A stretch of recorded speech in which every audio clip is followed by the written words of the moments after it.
when life gives you lemons. Heathendog's tabletop RPG fundamentals. Thank you very much, Garthon. Hello, everyone. Hope we still find you well.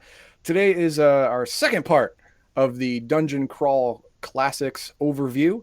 First, we did the initial game overview. What are you gonna get? I mean, what kind of game is it? So I did that last time. This time, I'm going into the system of the game to how do you play it, how does it work, and then next I'll go into character generation where, well, make a character, see how that goes, and see if you want to pick up the game. Now, if you are interested in this stuff, that's great. I want you to be. If you like this stuff, go ahead and like, subscribe, comment, share, all that good stuff. And let's continue on with the particulars of this game. Publication date is originally 2003. I say sort of. I explained it. Bits and cheese. Oh, what's that? Thank you's on. Wow. Oh, Nice. on. Thank you. Party hardy. All right. Woo. Thank you's on. All right. So I said 2003 sort of because I went over this in the introduction video where there's a whole backstory where in 2003 the game came out, but it wasn't really this game. It wasn't until 2012 that it really became the game I'm talking about. And now we're in our 5th or 7th edition. There is a reason why it's 5th or 7th because there's misprints in the books and stuff like that. So it could say 5th and really be 7th. It's a thing. I went over it. The publisher is Goodman Games, and you can get it at the Goodman Games website for $40, hardcover and PDF. Or you can go to Amazon and get it for $9 off, hardcover and PDF. Sounds nice. Sounds like a better deal. Yes. Now I'm not sure if that's Amazon Prime only. I don't think so though. Or you can go through to Drive-Thru RPG and get it for $25, but only the PDF version. If that's what you want, like, hey, I play on a tablet. It's fine. Like, hey, fine. Go for it. Get the PDF only. Save yourself $5. Good deal. All right. Now, we are now going to talk about this system. First, what you need to know. What I'm going to go over here, what you need to know to understand how the game works. First is ability scores. It's got your average ability scores for the most part, except luck. Now, you've had luck in other games before, but this one actually works like an ability score. All right, so I'm going to get into that. And then there's going to be classes and races. Now, classes and races, unlike in other games you may go in, like a class and a race are two separate things. No, class and a race are the same thing. I'm going to explain that when we get down to that too. And then in skills work a little differently. Skills are based on your background before you were an adventurer and how intelligently you use your background to talk yourself into more skills. Don't worry, talk about that too. And then, of course, we're going to end up in combat. Attack rolls, defense, how they work, what you roll, what factors into, say, your armor class, what factors into saving throws. And then at the end of that, we're going to talk about fumbles. This game... Yay, Sailor Kid! Thank you! Woo! Outstanding. Thank you. All right. This game has a rich... tapestry of fumbles that you could possibly do if you roll a 1. Before rolling a 1 is like, oh, you miss and you drop your weapon, or you miss and maybe if the game master is being a D-bag, you hit yourself, whatever. No. We've got a list of up to 50 things that could happen if you fumble, and we're going to roll them. So yeah, like rich tapestry of fumbles. That's what we're looking at here. So first, let's start with your characteristics. These are your ability scores, and a lot of these you will recognize. Strength, this is your lifting, carrying capacity, pushing, pulling, whatever. Your melee damage bonus, that's your strength. Agility, your coordination, reflexes. This one factors into your reflex save. There are 3 saves. Reflex is one of them, and agility modifies that. If you have a great agility, it'll modify it to the better. If you have a bad agility, then it'll modify it for your detriment. Stamina. This is your physical endurance and resistance to poison, toxins, stuff like that. Physical malady, sickness, disease. It's also your fortitude save. It modifies your fortitude save. Again, plus or minus depending on how your stat plays out. And then there's your personality. This is your charm and willpower. This is actually a combination of regular D&D, charisma, and willpower put together. Okay, this one is important to clerics because this determines the strength of their spell power, how many spells they can use in a day, and so forth. Then we have intelligence. This is your ability to gather information, to use the information you have, and of course, the beginning languages you start off with are equal to your modifier. Even if you have a negative modifier, you always start off with common or your race language if you're not human.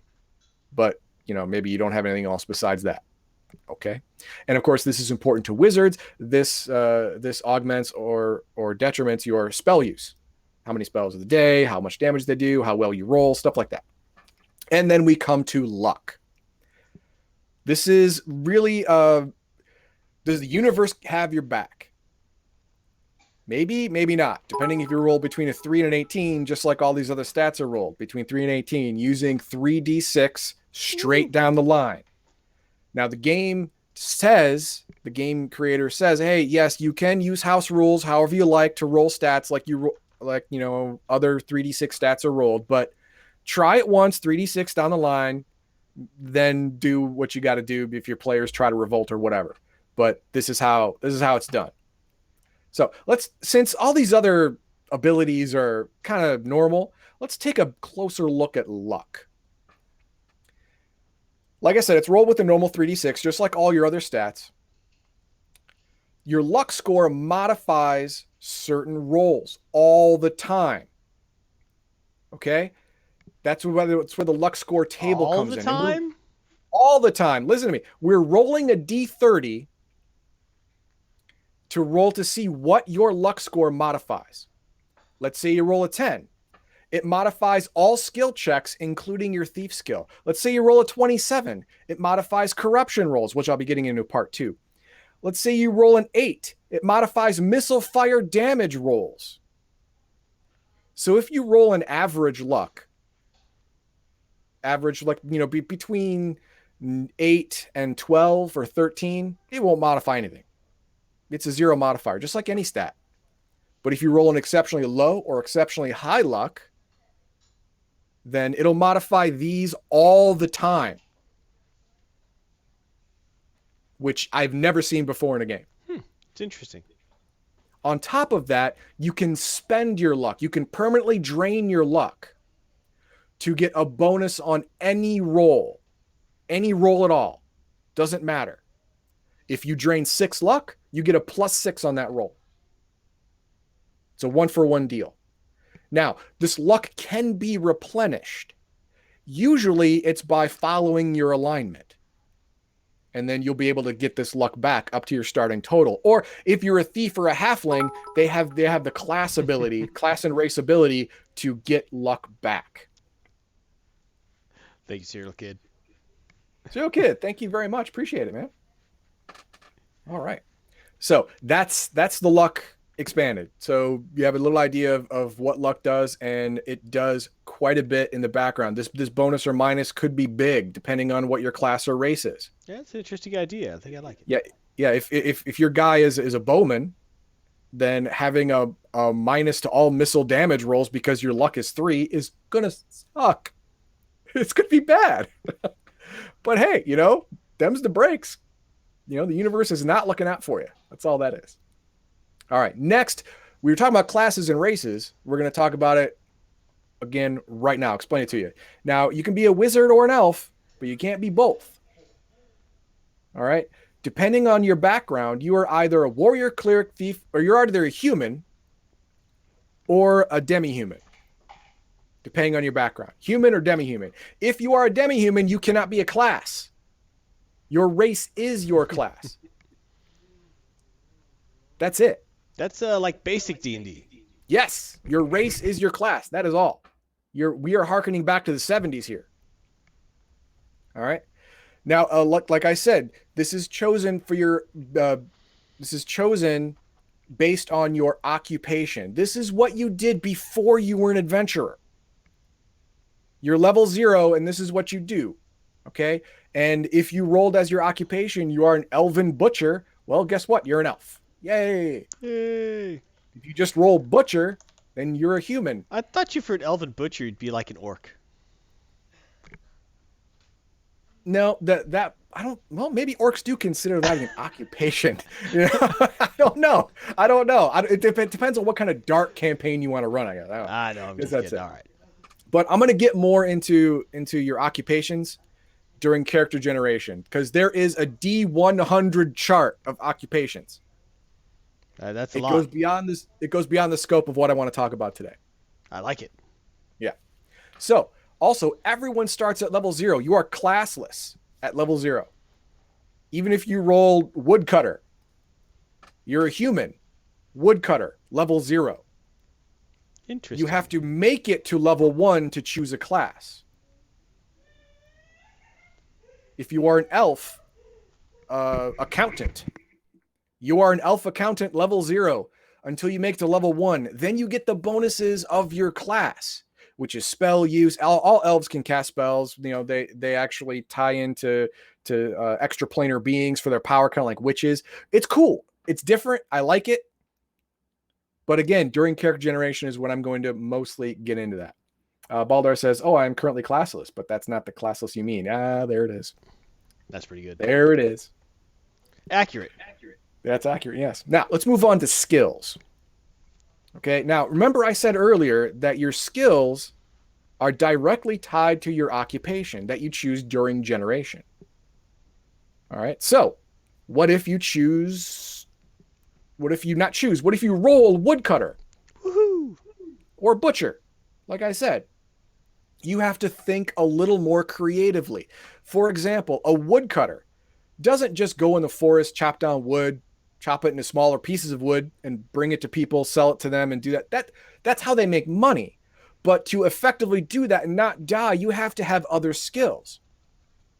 Okay? You have to be able to go into the woods, survive to get the wood back. You have to be able to know what animals are in your area. You have to be able to identify berries and fruits to stay alive. You basically have woodland survival and all of those traits along with it.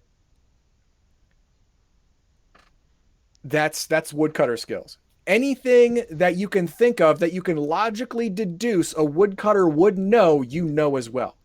And a butcher would know what meat is good to eat and what meat is bad to eat. That's his job. If he starts selling bad meat to people, he's not going to be a butcher very long. Just saying. And he would know how to cripple someone in combat because he knows where all the tendons are. He knows where all the soft spots are on a body. So he'd be able to aim for that. Sounds reasonable to me, right? And like I said, it's a D100 roll. So there's a lot of occupations here. You just have to think creatively. Woo! 173, thank you. Oh, what else? Thank you very much. 15. Now, the what I didn't have written here, but the way they do skills is if you are trained in a skill, you roll a d20 against a target number. That target number goes between 5, 10, 15, and 20, 5 being the easiest and 20 being, oh God, this is so hard. Modified by your appropriate ability. And if you are untrained in a skill, let's say you are the woodcutter, and you are trying to appraise a giant diamond for what it's worth. Obviously, you have no background in that whatsoever. You're rolling a d10. That's the only detriment. I mean, you could do anything. You just, instead of rolling a d20 for trained, you're rolling a d10 for untrained. You still get your bonuses for abilities if an ability applies. You still get situational bonuses if they apply, but your dice go from d20 to d10. That's it. Now, opposed skill checks are pretty easy. I mean, let's say you're trying to push in a door and there's someone bracing the door on the other side. Well, you both roll strength because I don't think any game master is going to say, I have a door bracing skill. There's no door bracer as an occupation. So sorry, it's strength versus strength. Oh. Now, whoever rolls highest but doesn't go over their strength wins the opposing check. That's pretty much how it goes. Whoever gets highest but doesn't go over their skill wins. Okay, great. Then there's common activity skill checks. These are stuff that any adult person would know. You know, like running short distances or balancing on a 1 foot wide beam. not even over a crevice or anything. This is stuff that everyone is skilled in. I mean, if you were a kid, you climbed a tree, you know, you are skilled in climbing trees as an adult. You know how to do it. You know, don't worry about that. These are common activity skills that adults would know. But role playing always trumps skill rolls. For example, if you enter a room, instead of saying, I search for, I want to roll to search for hidden objects in the room. You can say, I go to the wall, I start tapping the wall, putting my fingers in grooves in the wall and the floor, looking for a secret door or a secret passage. You role played that. Even if you are unskilled at searching, the game master will give you a D20 on that because you role played it. That's the trick. Role playing is key to roll better at skills. Very interesting. You think about your background, you logic it out, or you just role play the scenario as if you were in the room. How would you look for hidden doors? Well, I'd do that. Well, guess what? You just role play looking for hidden doors. Even if you do not have a search skill or locate hidden or spot hidden, you get to roll a D20 because you role played it. Good job. Now, let's move on to combat. Combat's pretty easy.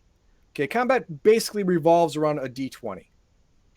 Okay, this is the combat order. Game Master checks for surprise. Players and monsters roll for initiative. Everyone attacks initiative order and moves in initiative order.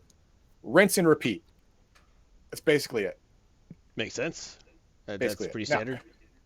your armor class, unlike a lot of the old 70s games it's based on, especially D&D, armor class goes up instead of down. Yeah, Starts like at modern. 10. Yeah. Yeah, more modern, right. Starts at 10. But the more agile you are or the more armor you put on, it goes up. The reason being is because the system is made so it's a D20 highest without going over your skill rating wins. So when you're attacking, you the better defense is a higher number. That way you're forcing the attacker to roll higher number on their D20. Makes sense? Okay. Cool. And for the attacker, that's what you have to do. You have to roll their armor class on your D20. You get modifiers depending on your situation, depending on what weapon you use, and depending on your attributes. But that's basically it. You roll equal to or higher than their armor class, and you hit them. Easy peasy. Now, let's get to the cool part. Fumbles and crits. Rolling a natural 1 in combat means you fumble. You don't just miss, you fumble. And you have to roll on the fumble table. Fumble table gives you a variety of things that can happen to you. Now, how well or bad you start off on this thing depends on your armor.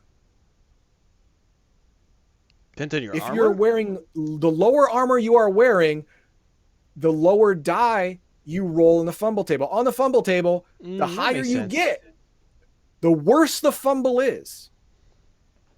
Now, if you're a warrior or a dwarf, you can actually burn one luck point permanently to not roll on the fumble table. You still miss, but you didn't fumble. But if you're anyone else, you got to roll. For example, you roll a 1 or a 2, you miss, and it's so stupid looking that everyone laughs at you.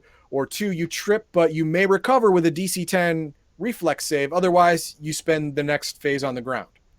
But 14 is like a turtle on its back. You slip and land upside down, flailing about and unable to right yourself. You must fight from a prone position for the next round before you can recover your balance. Or 15, you somehow manage to wound yourself. Take normal damage. 16 or higher, you accidentally strike yourself for normal damage plus an extra 1 point. In addition, it makes you fall on your back and you're unable to right yourself until you make a DC 16 agility check. That means you got to roll a 16 or higher or a D20 to be able to get up. You screwed up so badly. That's not good for you. No, it's not. It is not. These fumbles are no joke. And I like the fact that the heavier armor that you're wearing increases the chances you're going to do poorly on this. But the people who wear the heaviest armor, warrior and dwarf, they can burn a luck to bypass that. Oh, This so is kind of really balances. punishing, thieves who want to wear plate mail and halflings who want to wear scale mail and stuff like that. It's punishing them more so than the people who are supposed to wear heavy armor. It's an Because interesting idea. because they can't weasel themselves out of it. Yeah. Now, critical hits on a natural 20. Now, I did not include any critical hit charts here because there are many. There's a critical hit chart for each class, each race. There's a critical hit chart for level ranges between each class and each race. There is almost a dozen critical hit charts. And I decided I'm just going to tell you about them instead of showing you because that will be all day. Yeah. Yeah. So that's what happened with that. So we're done for today. Now, what we've gone through so far, we've gone through the introduction, what to expect in the general world inference of how this world is built. And so far, we've gone through some systems of play, skills, classes, races, class, combat, fumbles.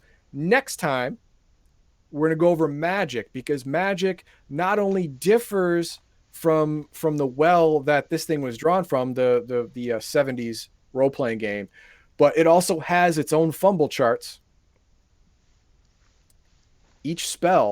Almost each spell has its own fumble chart. Wow.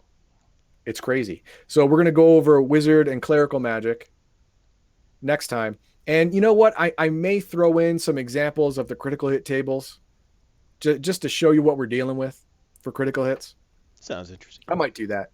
But it may be. And if you want me to talk about something else, or if you didn't understand something that I've already said, then go ahead and leave in the comments below.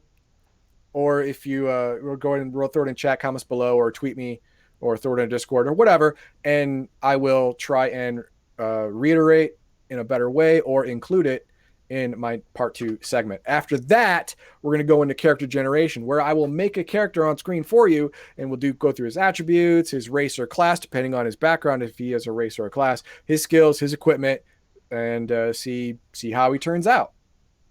All right, so that is it. And I want to thank you guys for coming by. I really appreciate it. I hope you had a good time. I hope this was informative. If you liked it or didn't like it, I hope you're vocal about it. Go ahead and throw it in chat, throw it in the comments below. I want to hear it. And like I said, any questions, any comments, any concerns, I'll do my best to answer them as well as possible.